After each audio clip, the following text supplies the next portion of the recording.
संघर्ष जितना बड़ा होगा सफलता भी उतनी ही बड़ी होगी। उदाहरण के लिए हम अपने आध्यात्मिक जगत से मर्यादा पुरुषोत्तम श्री राम को लेते हैं। वनवास के पूर्व वह राजा राम थे, लेकिन जैसे वनवास के बाद उनको उनके नाम के पीछे मर्यादा पुरुषोत्तम लगा दिया। क्यों लगाया? कि उन्होंने उस मर्यादा के साथ, धैर्य के साथ संघर्ष किया। जितनी भी मुसीबतें बलाएं आईं, उन सब परेशानियों को बड़ी ही धैर्यता के साथ, बड़ी ही सौम्यता के साथ सामना किया। और 14 वर्ष में बाद जब वो लौटे तो उनके नाम के आगे मर्यादा पुरुषोत्तम लगा दिया गया। ऐसे ही हनुमान जी महाराज को ले लो, उन्होंने कितनी परीक्षाएं दी। जब वह माँ सीता का पता लगाने जा रहे थे तो उनको देवताओं ने सोचा कि चलो इनकी भी परीक्षा ले लेते हैं, हनुमान जी की कार्य करके आएंगे कि नहीं। लेकिन उस परीक्षा को हनुमान जी महाराज ने दिया। सुरसा नाम अहिन के माता, तो उनने परीक्षा लिया। बाद में उसने आशीर्वाद दिया कि जाओ आप भगवान राम के कार्य को करो और उसमें सफलता पाओ। जब वहाँ पे गए, उनको नागपाश से बांध लिया गया। वहाँ भी उन्होंने धैर्यता का परिचय दिया, मर्यादा का परिचय दिया और रावण की सभा में बांध के गए। लेकिन वहाँ डरे नहीं, धैर्य को अपने डिगाए नहीं। रावण से वहाँ भी उसकी ही भाषा में जवाब दिए।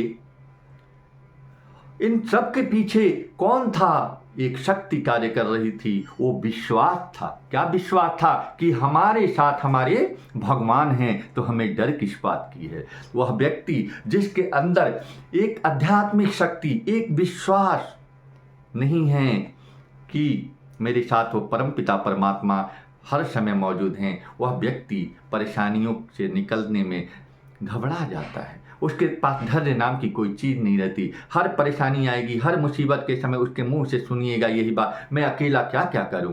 अरे अकेले तुम कैसे हो? जिस दिन वह परमपिता परमात्मा, वह प्राकृतिक रूपी शक्ति तुम्हारे अंदर से निकल जाएगी, उस दिन तुम व्रत कहलाओगे। तो तुम कैसे सोचते हो अकेले हो? तो मेरे दोस्तों, जब भी जीवन में कोई परेशानी आए, कोई मुसीबत आए, तो समझो कि कोई बहुत बड़ी सफलता आपकी राह देख रही है। उस सफलता को पाने की खुशी में अभी से तैयार रहो और इस मुसीबत के समय हंसते हुए उसका समाधान ढूंढो। जैसे रास्ता कहीं हम जा रहे हैं, रास्ता ब्लॉक है, तो हम वहाँ क्या पूछते हैं सबसे कि भाई कोई दूसरा रास्ता हो तो बता दो। तो लोग वहाँ हमें कोई दूसरा रास्ता बताते हैं। हम वहाँ से घर नहीं आते, हम फिर दूसरे रास्ते से अपने मार्ग तक अपनी यात्रा को पूरा करते हैं। ठीक वैसे ही हमारा जीवन है दोस्तों। चलते फिरते जाने अनजाने में ऐसी कोई परेशानी आ जाएगी जो हमें रोकेगी, चाहे वो शारीरिक हो, चाहे वो मानसिक हो, चाहे वो आर्थिक हो। शरीर से कभी बीमारी आ जाएगी, कभी पैसे की तंगी आ जाएगी,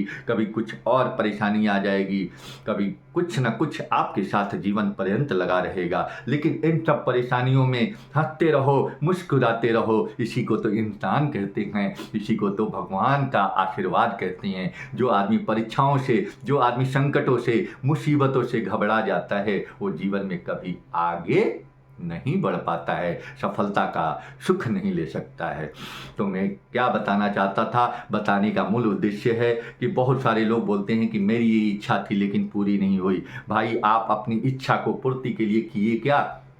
थोड़े 2 कदम चले और वहाँ पे कोई परेशानी आ गई, घबरा गए, रुक गए और पुनः उधर आगे बढ़ने के लिए प्रयास ही नहीं किया। भाई परेशानी आए कोई बात नहीं, परेशानियों से निकलने के लिए थोड़ा विश्राम की आवश्यकता है, विश्राम करो, उस परेशानियों से निकल जाओ। लेकिन अपने उद्देश्य को मत भूलो। फिर जहाँ रुके थे वहीं से पुनः दौड़ना चालू करो। देखो आपको लक्ष्य मिलेगा।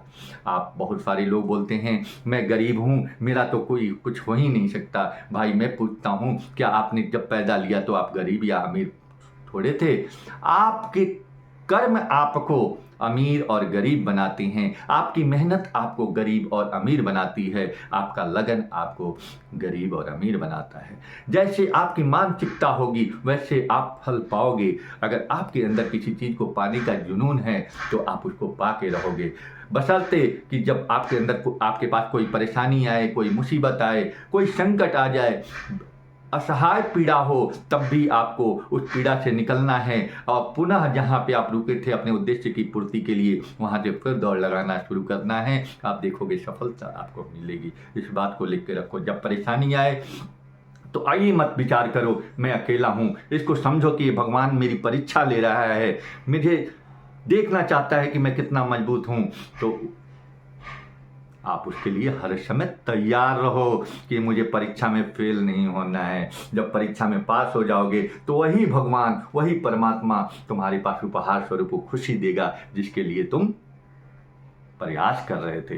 देखो किसी को भी आईएएस बनाने के पहले ना बहुत सारी परीक्षाएं ली जाती हैं। अगर वो परीक्षा में फेल हो जाता है तो उसको आईएएस की कुर्सी नहीं मिलती है। लेकिन कुर्सी किसको मिलती है? जो व्यक्ति परीक्षाओं में घबराता नहीं है, परीक्षा देता है, सफलता का परचम लहराता है, उसके बाद उसको जो खुशी मिलती है उससे पूछना। कभी किसी नए जो आईएएस के क्वालिफाई किया है और उसका रिजल्ट आया है उससे पूछना कि उसकी खुशी कैसी है। वही व्यक्ति बता सकता है कि मेरी खुशी क्या है। लेकिन उसके पहले का संघर्ष कोई नहीं देखता। उसके पहले वह व्यक्ति दिन को दिन नहीं देखता, रात को रात नहीं देखता, माता पिता से अलग रह के खुद खाना बना के खा के अपनी जो तपस्या की है उसको तो कोई नहीं देखता। लेकिन जब सफलता मिल जाती है तो 100 लोग बधाई देने के लिए आ जाते हैं, पूरी दुनिया उसके पीछे होती है, बधाई देने का तांता लग जाता है। तो भैया संघर्ष में कभी ये उम्मीद मत रखो कि दुनिया आपके साथ होगी। संघर्ष के समय में आपके साथ कौन रहता है? तो वो मेरा भगवान होता है, जो आपका भी भगवान है, मेरा भी भगवान है। उसको कभी मत भूलो,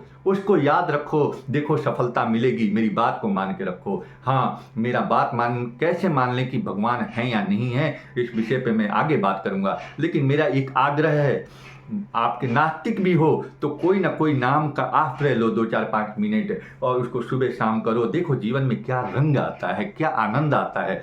मैं कहूँ कि मीठा मैं खाया हूँ तो टेस्ट मुझे ही मिलेगा। जो व्यक्ति भगवान से प्रेम नहीं करता, भगवान को नहीं मानता, मैं उसको कहूँगा कि जरा सा एक नियमित दिनचर्या बना के बिना नहाए भी कैसे भी हो सके तुम 5 मिनट डेली नाम का आश्रय ले लो। तो बाद में क्या होगा, वही व्यक्ति बोलेगा, उसको समझ जाएगा कि नाम का रस क्या होता है। तो कहने का मतलब यह है, देखो कोई साधु सन्यासी, बहुत सारे लोग बोलते हैं मैं साधु हो जाऊंगा।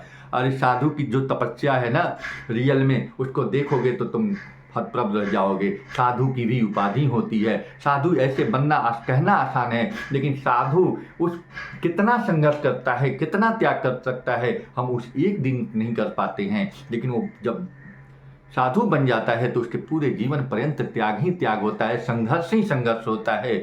वो अपना दुख किसी से नहीं रोता, दूसरे के दुख को दूर करता है, वो साधु कहलाता है।